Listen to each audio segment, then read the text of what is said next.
Welcome to another episode of Matty Loves Podcast. Hello everyone, and welcome to another episode of Matty Loves Podcast. I'm your host, Matt de Simone. We are back with episode 49 this week, and joining me is the editor of Eclipse Pop Culture magazine, online. I don't guess it's necessarily a magazine, but it's like an online magazine. Every time I go there, it feels like there should be a print of it just because of the name alone. Cooper Davis Smith, thank you so much for joining me once again. Of course, happy to be here. You were with me on the last podcast as we discussed the Death of Invincible. Oh, that still hurts. It still hurts, but going just to touch on that really quick here to start the show. I did recently see a tweet from Ryan Otley. It was very I don't know if it wasn't necessarily a subtweet because he mentioned it by name, but he was like, guys, Invincible is gonna be crazy. He's like, it's gonna be crazy, like ellipses. I just don't know what, just trust me. Trust the process. It's gonna be good. So, I mean, I have no doubt in my mind that the close to Invincible is gonna be good, but I think partially I don't want it to happen. So when I do read it, it's just kind of gonna be a bummer. I don't know if I'm gonna hold off on it like I do on like some of the series finales of TV shows in the past, to where I just don't watch the last season because I just don't want it to end. You know what I'm talking about? You ever done that before? I have. Most of the time I'm just a binge watcher though, but I totally get what you're meaning. Personally, I'm probably going to pick it up the moment I can, because I do love Invincible and I just want to see how they end it, more than anything else. My big thing though is that, Robert Kirkman has all his stuff that he's doing, so there's plenty of stuff to get Robert Kirkman. I still want to see Ryan Otley do more things. Yeah. I loved his artwork. For me, when he came on and started doing Invincible, that's what made the book's art for me. Cory Walker's great, but Ryan Otley is just, that's what I think of when I think Invincible. Yeah, I know he has done, for the past 2 years, he's done Spider-Man variants. He has. The one for last year I didn't pick up, but I did pick up the one that he most recently did. And then I know he's done other variant covers for indie books that are number ones. He'll do the cover for that, I guess, just to give it a little more value to any new readers or whatever, especially ones that are familiar with his artwork. But speaking of comics, one thing came down the pipeline over the past week that you posted on Eclipse Pop Culture, and that is Marvel is going through their annual nixing of titles. We have 11 titles that are getting ready to be canceled, and I gotta say, these canceled titles, when they were announced initially, I looked at and were like, there's no way these comics are gonna end up seeing the light of an issue 20. And just to give you a list of them right here, so, and basically, I guess what they're doing is, like you were telling me earlier, they're canceling these books because these characters are going to be in other titles. Yeah. So those other titles are probably going to be somewhat of a continuation of what they were trying to accomplish in their solo series. Particularly the things that have the all new title. Right. I think they're just dropping now. I think the whole purpose of, all new, all different Avengers, for example, which is now just going to be Avengers, I believe. Yeah. I think the whole point of it was just to show, hey, this is something new, and to attract new readers. And now it's just, since it's been going on for a year, they're just going to cut that title, and it's going to be the same stories. They're just going to continue on as the Avengers. Yeah, it came off of the hinges of Secret Wars. And all the, most of the new releases of team books, they released off of Secret Wars, and they put that all new, all different moniker in front of them. All new, all different Avengers, which I read probably the first 3 issues of. It was written by Mark Waid, covers by Alex Ross. But I saw characters like the new Miss Marvel, Miles Morales, Nova, and I'm like, this is not the Avengers at all in any way, shape, or form. It felt a lot like Avengers Junior, like Teen Titans. Yeah. Teen Avengers. That's really what they're trying to get into. Young Avengers, because a couple of the Young Avengers were on the all new, all different team. And you know what? I would love a book with like Miles Morales, Miss Marvel, the new Nova. I would love a book with them for that young core. But yeah, just they shouldn't be like the Avengers. Like that is the full grown-up superheroes that like know what they're doing. And I think maybe that there were some people that were sort of that mind, because the all-new, all-different Avengers squad is going to be turning into the Champions, which is going to be made up of your all-new, all-different Avengers plus young Cyclops, and there's somebody else that they added to the team too that I can't think of off the top of my head. So I guess I'm pretty much guessing that's going to be your Young Avengers.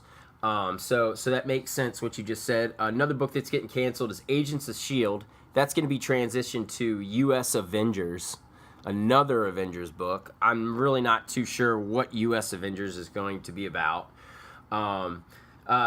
Carnage, if you didn't know, had his own series there for a minute. That's going to be transferred into a new Venom book, as well as Venom Space Knight will become a new Venom book. And right now, Venom is, what's his name? Peter Parker's best friend. Flash Thompson. And Flash Thompson, as Venom, has been working with the Guardians of the Galaxy. So it'll be interesting to see when they change over to the Avengers book if Flash Thompson is still going to be a part of the Guardians of the Galaxy. The Guardians of Infinity, which was originally written by Dan Abnett, but he signed exclusively with DC now and is just killing it, by the way. The Guardians of Infinity, I guess, is going to be moved into the Guardians of the Galaxy book. I didn't read any of the Guardians of the Infinity title when it was. I read the Guardians of the Infinity book when it was a part of the Secret Wars mini-series that they were doing, but I didn't read the main title.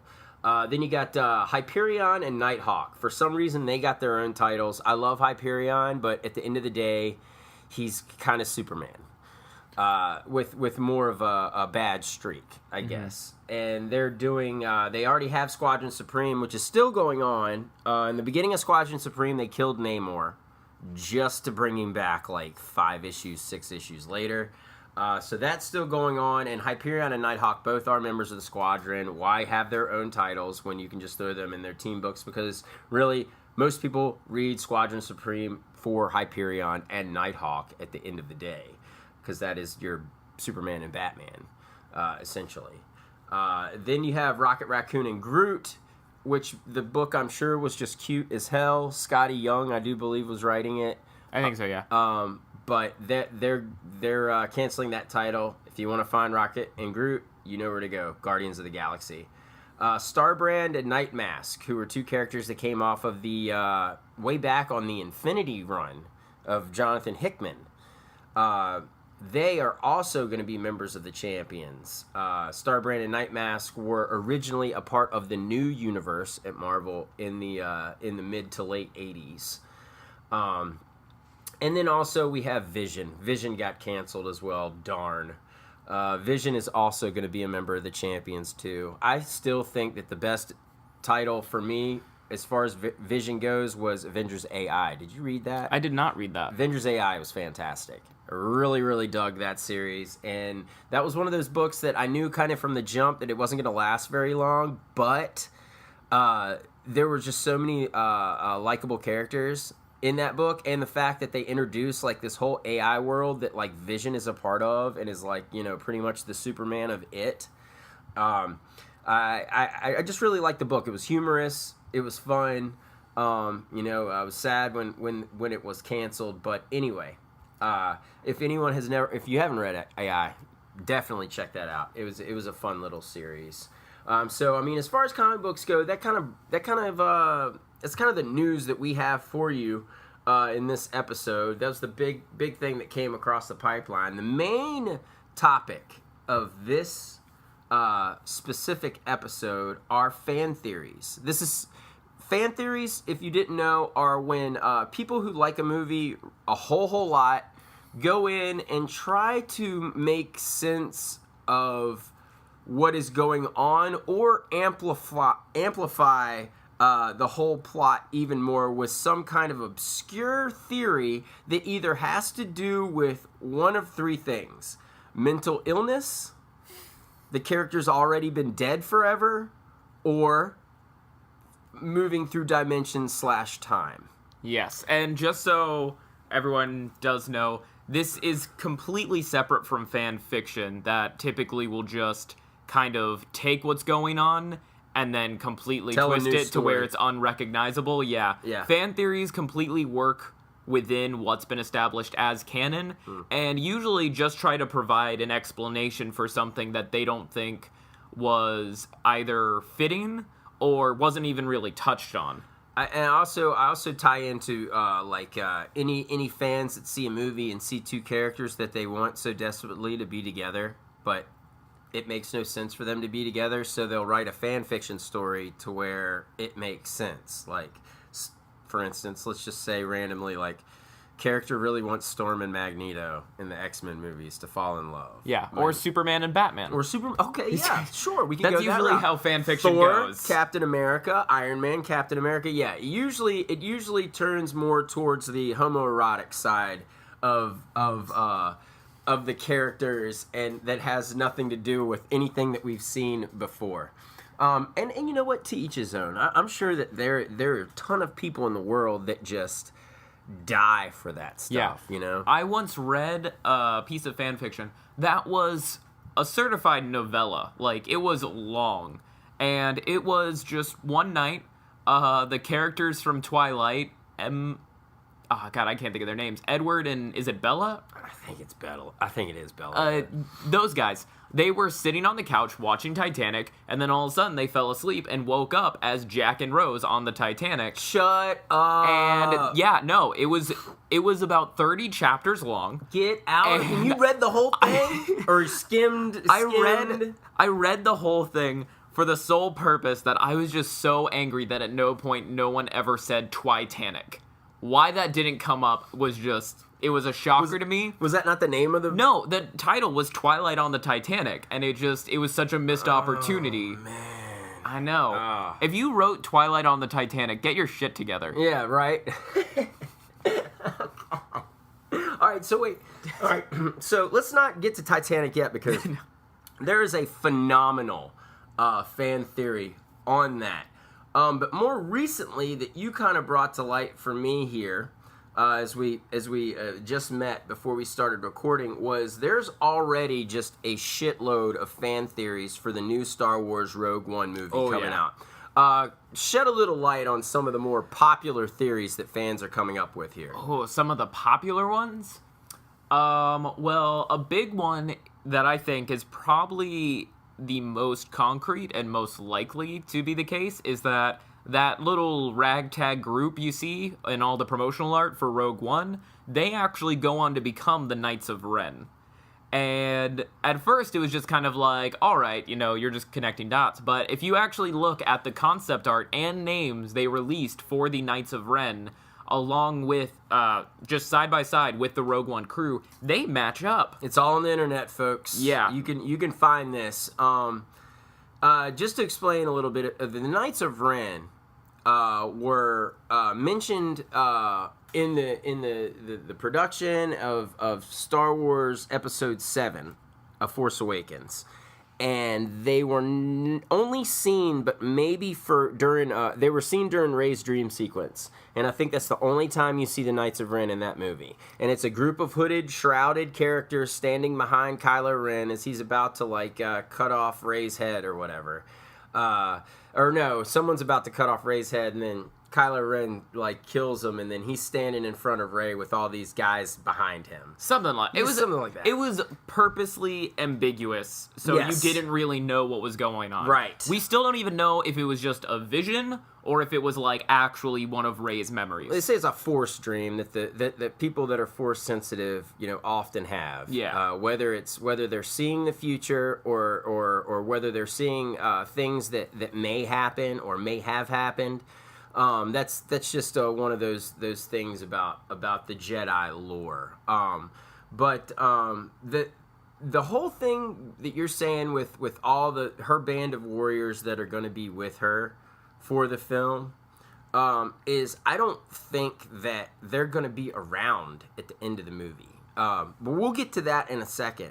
The other theory that you had mentioned for Rogue One is the fact that people are saying that Hope Solo, whatever her name is, the main character.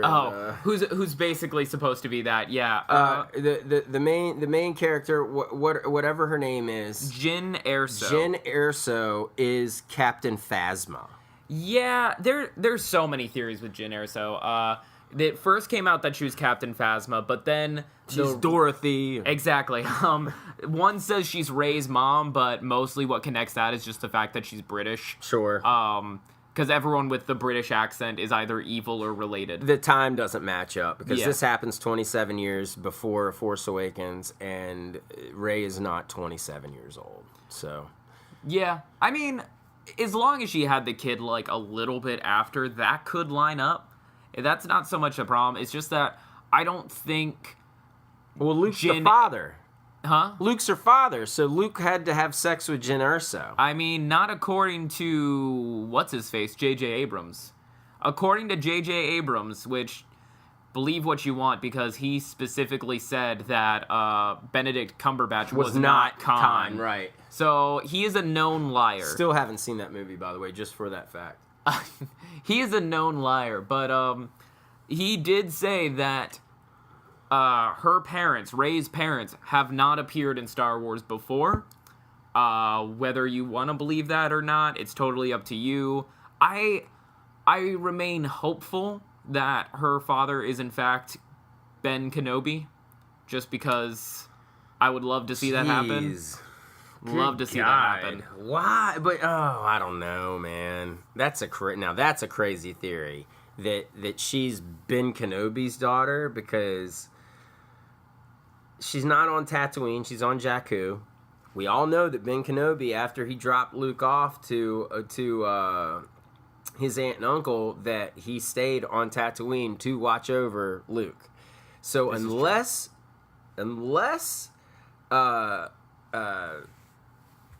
what's her name's parents were her mother was on Tatooine and had the sex with Ben Kenobi and then left, I don't see that. I don't really it's hold unlikely. much to that.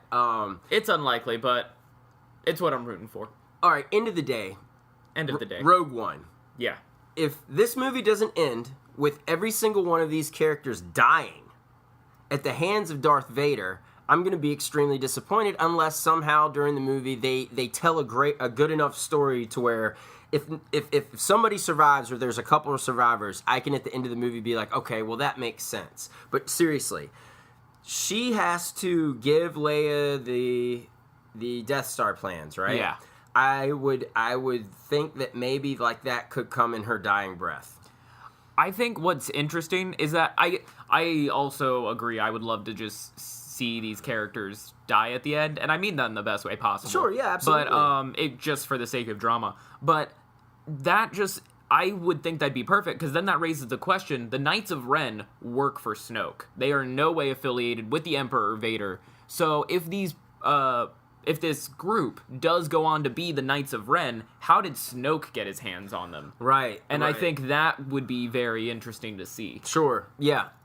Absolutely. If that is in fact true, because out of all these fan theories that you've mentioned for Rogue One, I think that one would hold the most like validity, maybe, just because of like, the pictures is crazy. Like, it's crazy. Just look it up. Look Rogue One Knights of Ren, and they took the concept art that has been officially released by Lucasfilm in a book with names, and they tie them up to the characters perfectly. And I mean, it sticks up perfectly. And it's weird because you have that initial group shot they showed of all the rogues in Rogue One, and then they take each of them, crop just them, and they line them up next to these characters, and you know, I mean, it's crazy. Weapons, everything down to the weapons. I mean, it looks like that could be a possibility, including Jyn Erso. They also show what we both agreed on pretty much was the coolest Knight of Ren with like that shredder, like the Cobra mask, but with like a grid on it. Yeah, it's just she even lines up with one who has a lightsaber. So, if you look really closely in the concept art, she is the only other Knight of Ren to hold a lightsaber except for that guy, Kylo Ren. Kylo Ren, right. So... so...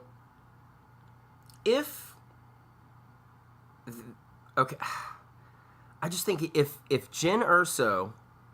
I just don't want her to be Force sensitive at the end of the day. I really don't. I want this to be just a straight up, like, you know, kind of action movie. Let's not get into all the, you know, trust the Force and all this kind of stuff. Like, I really just want to kind of see, like, a Star Wars, like, you know, caper movie. Yeah.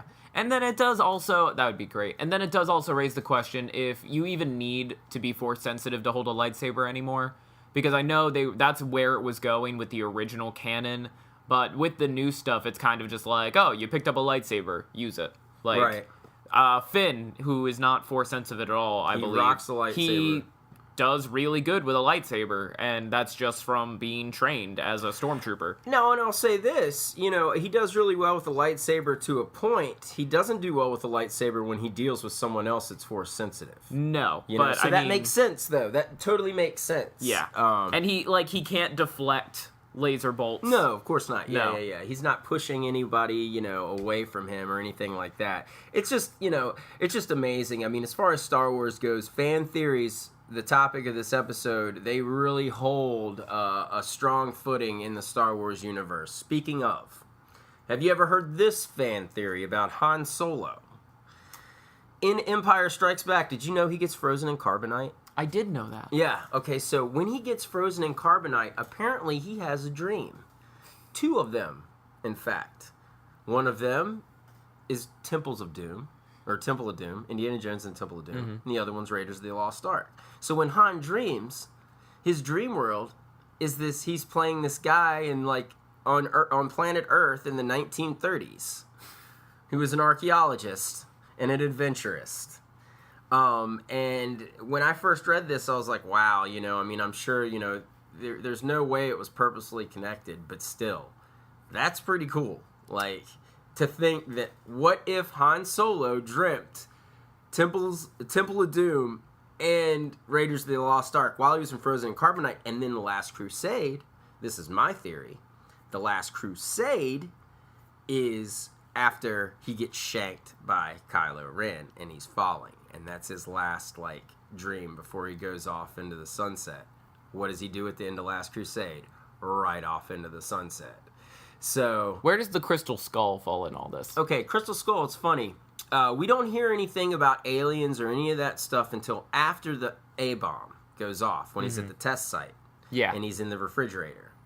Apparently, Crystal Skull is a result of radiation poisoning. Oh, thank God. That makes way more sense. Right. Now, just don't make another one. Because then we're going to really struggle on where does this fall into place, you know, with Star Wars and everything else. My thing is, I would just really love... because, all right, Indiana Jones, he got around. Sure. Like, he totally got around. They showed the map. And I would just love to see that, like... at one point, one of the affairs that he had with a woman resulted in a child that then went through, like, a Star-Lord scenario that was then, like, taken off and then sent to a galaxy far, far away, and that's Han Solo. Like, that would be hilarious to me if that were the case. Wow. Yeah. It's a stretch, but... but that's a good one, too, man. It is. That's a solid one. Look, all right, so... if you look at Indiana Jones, that man is not a scholar. He's not an archaeologist. He's a grave robber. He steals from people and then delivers it to a museum who will then pay him. Right, and it's kind of like, he's kind of like Batman in a way. Like, kind of. He's not like so much of a detective, but he kind of is. Yeah. Yeah, I totally get that. But another thing, too, with the weaves the Star Wars stuff into it, it's just like the little things that, like, Spielberg did in Raiders and in Temple of Doom, to where, like, in Raiders of the Lost Ark, when he goes, in the very beginning of the movie, when he's going to get that stone or whatever, there's the glyphs all in the temple, and one of the glyphs is R2-D2 and C-3PO on the wall.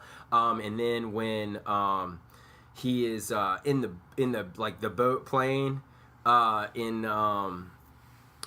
he's in the plane in Temple of Doom. Nice try, Lao She. The little code on the back of it is what is it? It's OB C3PO. It's OB hyphen C3PO. It's like the model make or whatever. So, and then Club Obi-Wan in the very beginning of the movie. There's little ties into the Star Wars movies that makes those theories even more interesting. Another Star Wars theory is the fact that E.T. is a Jedi. That's actually a really funny one to me, because I feel like they really purposely tried to make that happen. Like, when you're looking at the prequels with the aliens there. Right. Episode 1, the ETs are in the council, in that whole galactic summit. Or is it episode 3?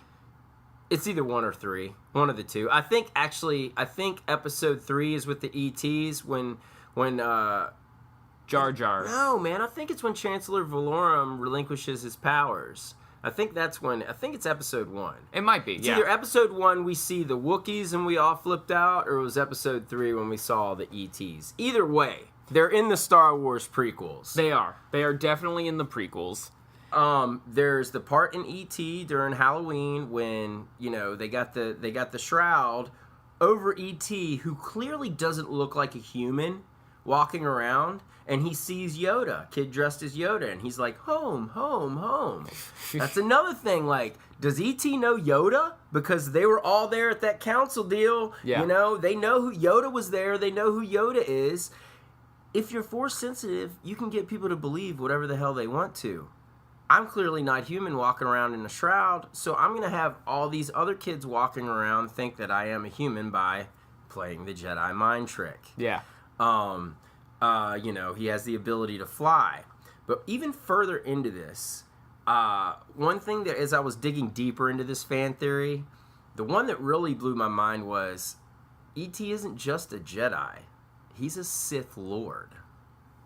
Why is he a Sith Lord? He's a Sith Lord that was pretty much cast away from his home planet and ends up here on Earth, and doesn't really know like what to do because he hasn't really fully embraced the dark side. But all the shit that he can do is stuff that only Siths can do, like come back from the dead.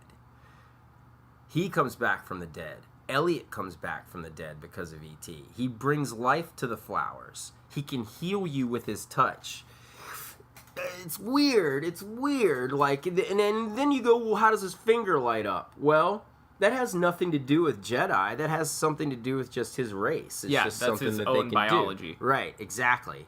So I found that to be extremely interesting when I was reading about it. I was like, God, I would love it if E.T. was a Jedi or even a Sith Lord, because that would be even more just tragic.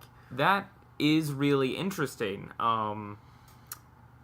Do you have any other Star Wars fan theories? Because I just remembered one that I came across that I think is quite... No, that's the last one. E.T., Han Solo, and the Rogue One were the only ones that I had here. So, one that I just recently heard, and when I say recently, I mean like yesterday, is that the identity of Supreme Leader Snoke might actually be Mace Windu. After he got his hand lobbed off and pushed out a window, he turned to the dark side. How would that explain his height? They've actually confirmed that whole height thing It's just a force. It's just a projection. hologram. Right. He's actually 6 foot something. Okay. See, my first theory was the fact that he was related to what's her name? Baz? Who they go see? Who has her like Maz Kanata. Maz Kanata. Because if you look at his face and you look at Maz Kanata's face, man, they look an awful lot. Real pursed lips. The eyes are kind of like, buggy in a way. Yeah. But when you go back and you look at it again, there's definitely some elements of Maz that don't line up with Snoke. With Snoke, it's just whose lightsaber that caved in his face. Yeah. That's what I want to know is whose lightsaber did that. Was it Luke's? I can't wait to find out who that was. I can't wait just to see Snoke on screen. Andy Serkis is fantastic. Oh, like, of course. He's so everything underrated. into his role. He's so underrated. He is. And, like, it's so hard to find a movie with Andy Serkis where he's not in a motion capture suit because he actually prefers to work that way. Right. He loves working with mocap and being able to be these other creatures like Gollum, like Caesar from Planet of the Apes, like Snoke. And, but everything he just does with his voice and how he completely changes mannerisms, he is incredibly underrated, and I can't wait to see who Snoke is. I feel like they're hinting at the fact that it's probably Darth Plagueis who trained. That's already been debunked. Has it been debunked? Yeah, that's already been debunked. Darth Plagueis that whole deal has already been it's not Darth Plagueis. I can't remember. It's from multiple sources. JJ for one. Who is a known liar. Well, who's a known liar? You're right. Jeez. But hey, let's get off the Star Wars because we're going to talk about that so much near the end of this year, like usual. Let's go for some other fan theories. You were mentioning to me that not only does film have theories, but also video games as well. And you were talking about Zelda Majora's Mask, which was released on the Nintendo 64. And it was the sequel to Ocarina of Time, correct? That is correct. Okay, now I played Ocarina of Time. It was one of the most fantastic games I've ever played. It's my favorite Zelda game, hands down. I've had I've played the N64. From there, I went to Dreamcast, and then I owned every PlayStation that's come out. And to this day, Ocarina of Time is in my top 5 games I've ever played. Nice. Yeah, that's kind of the way Final Fantasy VII is for me. I've never played really any other RPG since then. I've played Final Fantasy VII, Chrono Trigger back in the day, but they just don't grab me. My buddy Jarrell is playing the new BioShock re-release, and he's like, it's amazing. And I'm like, why the hell did they do a remastered version of BioShock anyway? Why do you even need to do that? Have you played the BioShocks? I played a little bit of the first one.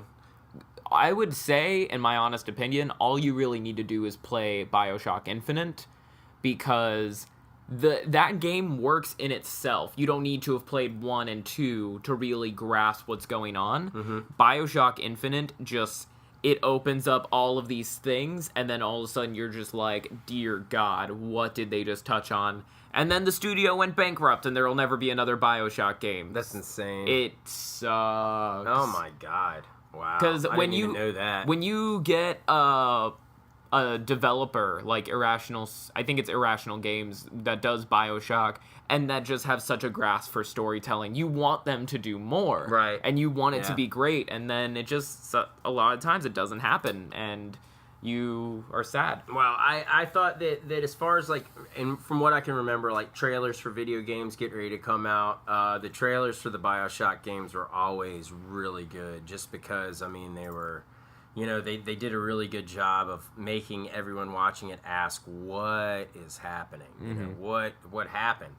But my thing with video games is I like a good solid story, but I don't want to sit there and have to remember, oh man, I got to build my gun so I can do this, Yeah. Just let me find the gun that I need to use, go into that room, get the gun, then go in the other room and use it, Yeah. I am not very good with inventory. I don't like inventory. And that was a struggle with Final Fantasy VII for me, was the inventory and the upgrading and all that kind of stuff, the upgrading the materia and everything.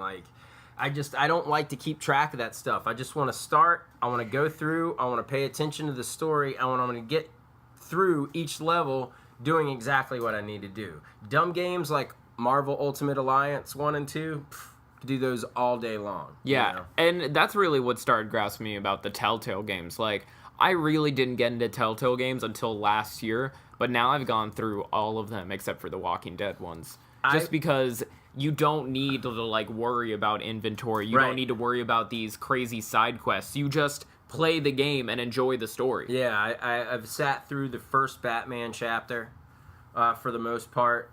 There are definitely elements of the new Telltale Batman game story-wise that I just find just stupid and absurd. They made some weird artistic choices. Yes. I don't like the whole Catwoman Batman, like, their whole deal, like, especially after they had that first fight, and then they walk up to each other, and both of them, like, have scars on their faces. And they instantly recognize each other? Instantly recognize They're each like, other. I know that scar. I gave that to you. Right, yeah, I thought that was totally dumb. But apparently, I didn't get to see the conclusion of the first chapter, but from what Jarrell told me, he was like, it got a lot better.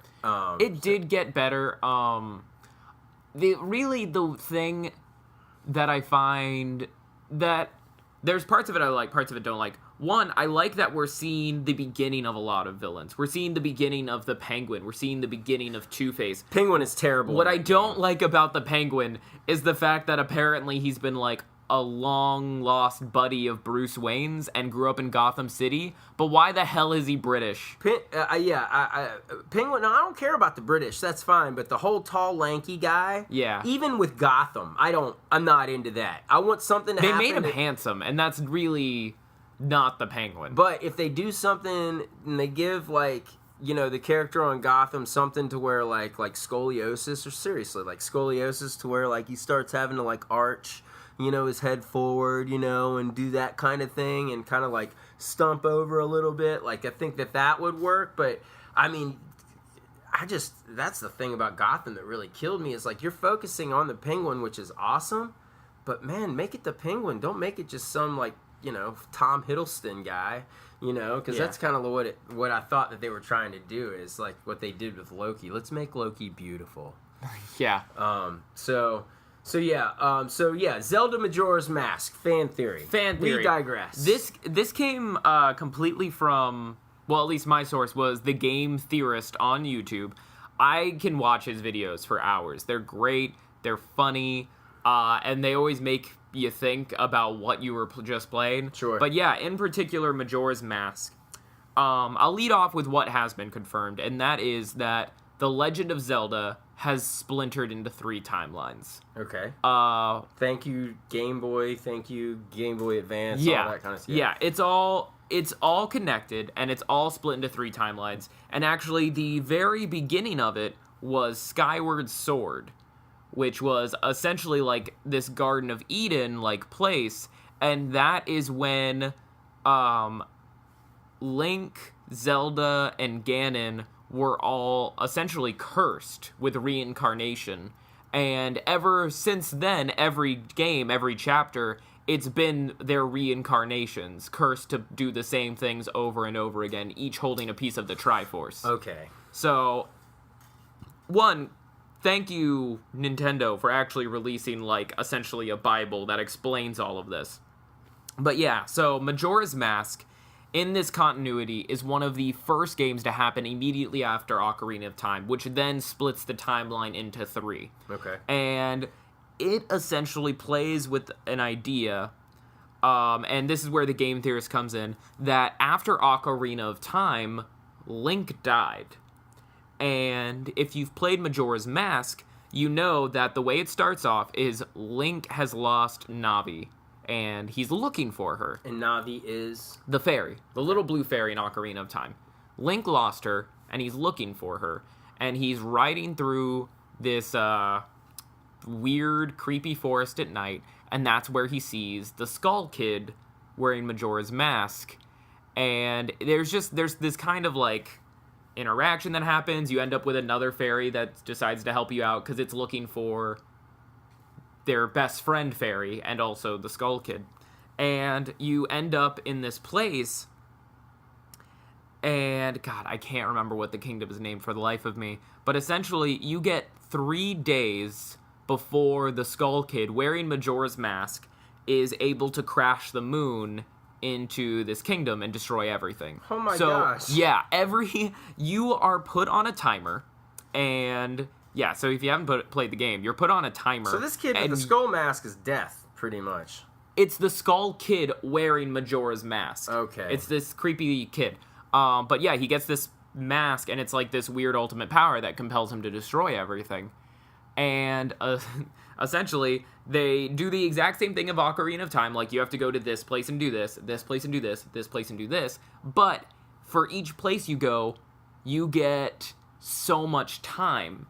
And if you don't complete the thing, if you don't go there and complete that quest in that time, you have to do that quest again. Okay. So your goal is basically to complete that one quest in time limit, and then you get to start over with your time limit and go do another one. And then you get to start over and go do another one. Okay.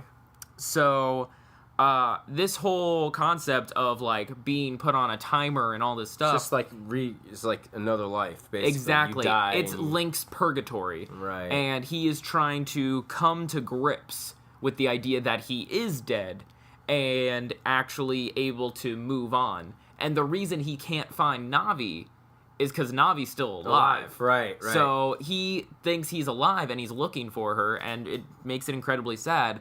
And then there's just these other, like, crazy things. Like, you talk to Ghost all the time. Sure. And the mask you get, like, you get mask of the different, like, a Zora mask. Right, I remember that. Yeah. And you're basically wearing the mask, but these masks are, like, from the actual things that you're then, like, imbuing with their spirit and becoming the phantoms them. Of these things that you're wearing, basically. Right. And you become that thing. Weird. It's so creepy. Wow. Yeah. Huh. But then in the final confrontation, if you do everything, you get this special deity mask, which basically turns little child Link into adult Link with this super awesome like sword, and then also the ability to shoot fireballs, and that's supposed to be like your final ascension. The final level. Yeah, and check out Game Theorist on YouTube. Look up Majora Mask Game Theory. He goes into it so much better than I can because he planned it all out. But if you've played Majora's Mask and you love Zelda, this will just make you look at the entire thing sideways, and it's crazy. Wow. Speaking of looking at sideways, did you ever watch the cartoon Rugrats growing up? Oh, yeah. Have you heard that fan theory? Oh, what is it? That Angelica is, like, in a coma or something? No, Angelica is schizophrenic. Okay.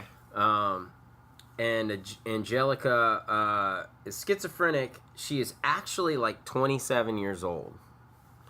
Like, 28, like, old. But she still has that mind of a child. And there's been so much tragedy in her life that, you know, I guess with her illness, she hasn't really known how to deal with it. So when she was a girl, like, just all of her friends are basically figments of her imagination. Chucky, his mom, he and his mom are both dead.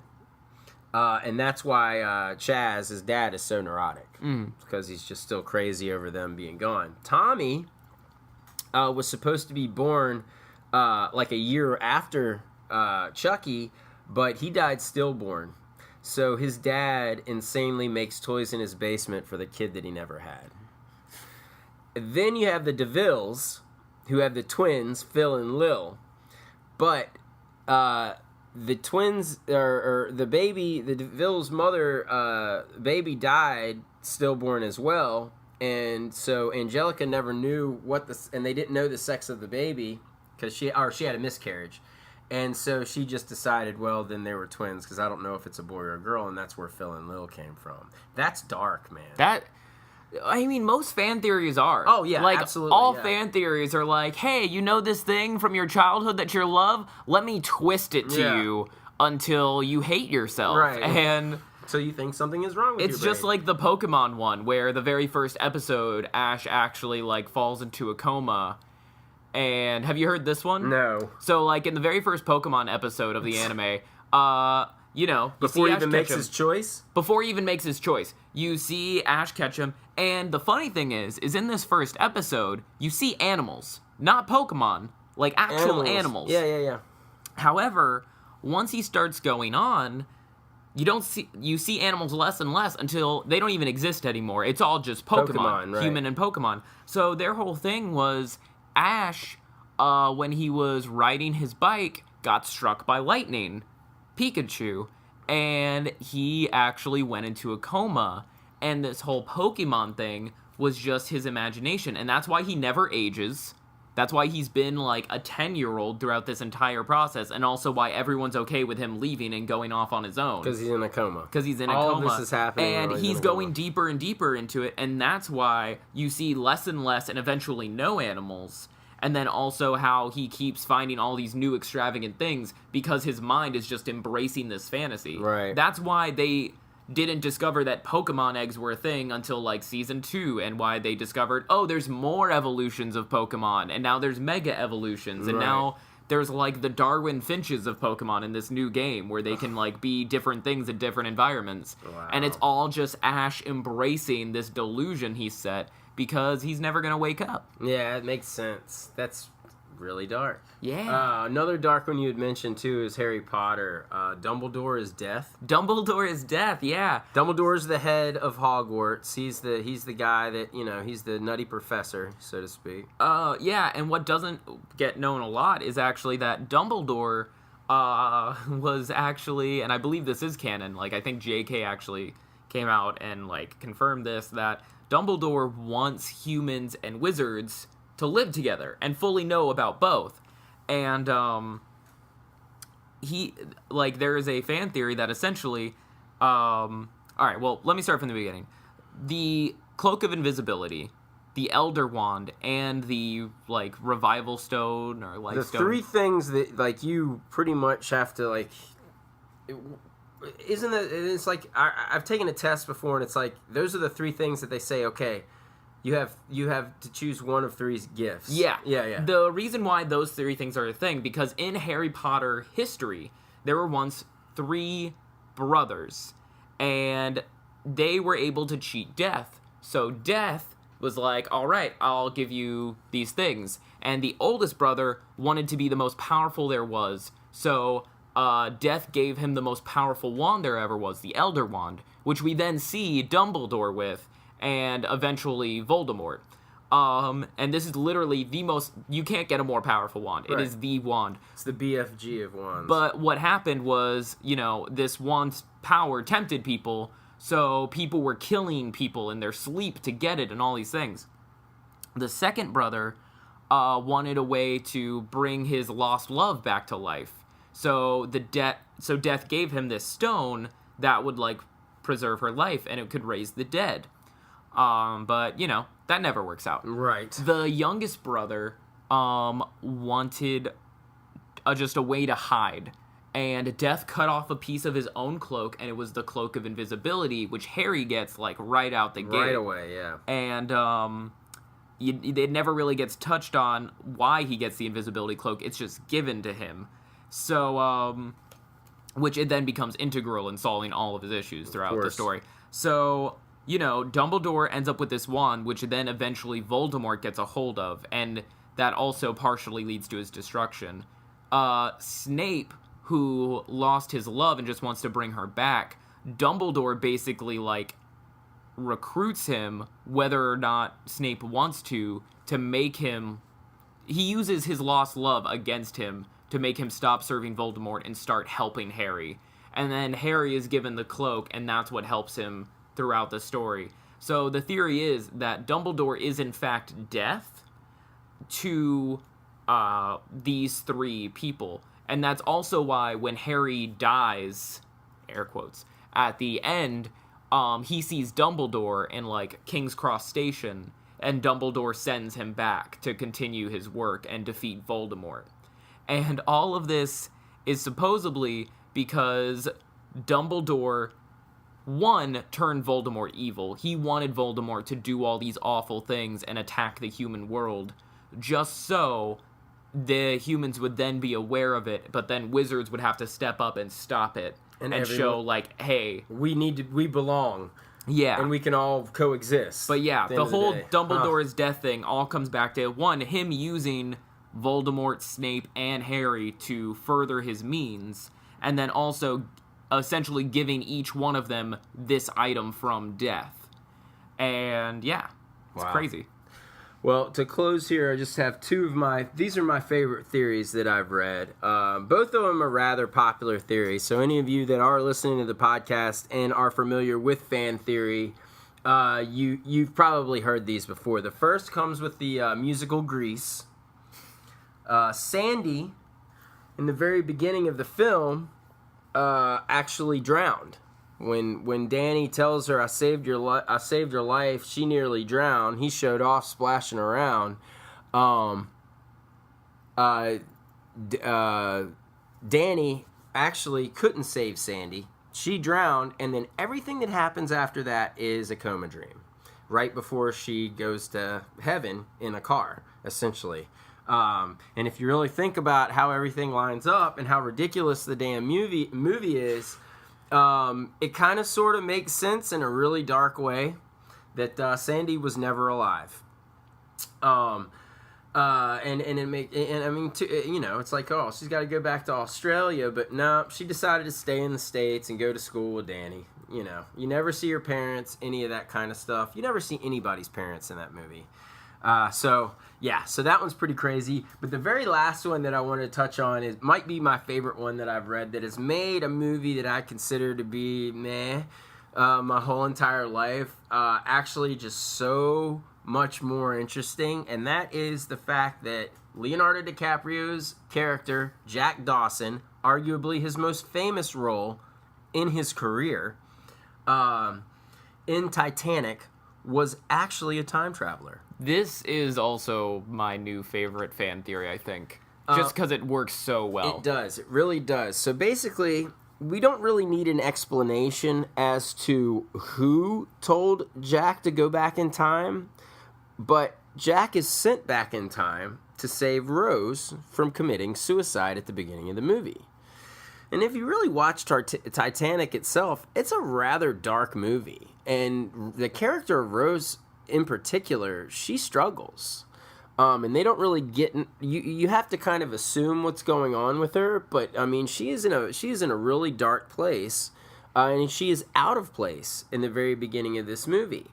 Now, you could say she's just out of place because she just isn't into the lifestyle that she's born into, or she might not even be from this time period to begin with. Either way, the fact that she doesn't jump off the Titanic causes everyone to die, because had she jumped, they would have stopped the boat and they would have looked for the body, at least for a little bit. They would have totally stopped course, turned around, and tried to find Rose or somehow. And if they would have done that, that iceberg would have just passed right by them. But instead, Jack saves Rose because the whole point of his mission is to ensure her survival. Because of that, they hit the iceberg. Jack still manages to save Rose, and when he knows that she's okay, then he dies. It's crazy. The evidence of Jack being a time traveler is pretty nutty. At the beginning of the movie, he's gambling to get his money because he doesn't have any currency or whatever. He talks about a man-made lake during the card game is the biggest tell of all this. He talks about a man-made lake, Lake Wissota, which was a man-made lake created in 1917. Titanic sank in 1912. He's wearing a haircut. His hairstyle is completely different from any of the other people in the movie. It's a lot longer. What's his name? Billy Zane's hair is kind of sort of similar to his, but it's a lot shorter. Jack's got really long hair. He says that he's gonna take Rose on a roller coaster at the Santa Monica Pier, but the Santa Monica Pier isn't built until 1916. So when you think about that, did Jack already know Rose, and was Rose like sent back in time, or it's weird. But the just thinking about Jack actually being a time traveler and all Titanic is just his mission makes me want to see what happens to get him to 1912 from like 1917 or whatever. I like to think that, God, I haven't seen Titanic in so long, so this is gonna like sound completely incomprehensible. But there's that one guy who's looking for that diamond. The Hope Diamond, yeah. That she ends up with. Right. I can't help but think that, like, for some reason, that guy getting that diamond is just, like, horrible for the future. And or maybe that diamond is the whole, like, the main crux of the time travel. Like, it's not even like a diamond. It's actually like a, you know, some otherworldly device, that some gem that can cause you to move through time or whatever. Something. Crazy, man. That's crazy. But that's actually what's in the DeLorean, and then that starts Back to the Future. So now Titanic and Back to the Future can be related somehow. But yeah, that's what everyone always wanted. Exactly. But yeah, fan theories are a fascinating thing, and you know, we just like touched on not even just a few of them. I mean, there's a fan theory pretty much for any show, any movie that you've ever seen that was popular or kind of brought forth critical acclaim or a cult negative films. Yeah, literally cult films. Yeah, there could be literally a fan theory for anything, and if there isn't, you could make one. It's crazy. But just be sure, folks, when you do look up these fan theories, don't expect to see anything bright, lovely, and happy, because most of your fan theories are extremely dark, deal with death, mental illness, and leaving this dimension to go to another one or time travel, one of the two. So, Coop, thank you so much for joining me on another episode. This was fun. Hopefully we can get back and do this again soon. I have the Wrestling with Football podcast that I've been currently producing every week as we go through the NFL season, because I like the football. And I do that with my buddy Grant. So folks, be sure to also check that out. It's all on my YouTube page. I swear I'm going to figure out this iTunes thing eventually. But until then, I greatly appreciate all the support that I've been getting and feedback on the podcast, as I've been doing this now for, you know, a year and a half. And hopefully too soon I'm going to get Tom back in here to join me on another batch of Matty Loves Podcast. But until then, for Cooper Davis Smith, EclipsePopCulture.com. Check it out, folks, for more interesting geeky tidbits, whether it's comic cancellation, fan theories, movie reviews. It's all there, so be sure to check it out. But until I speak to you guys next time, have a great day, and I will see you again.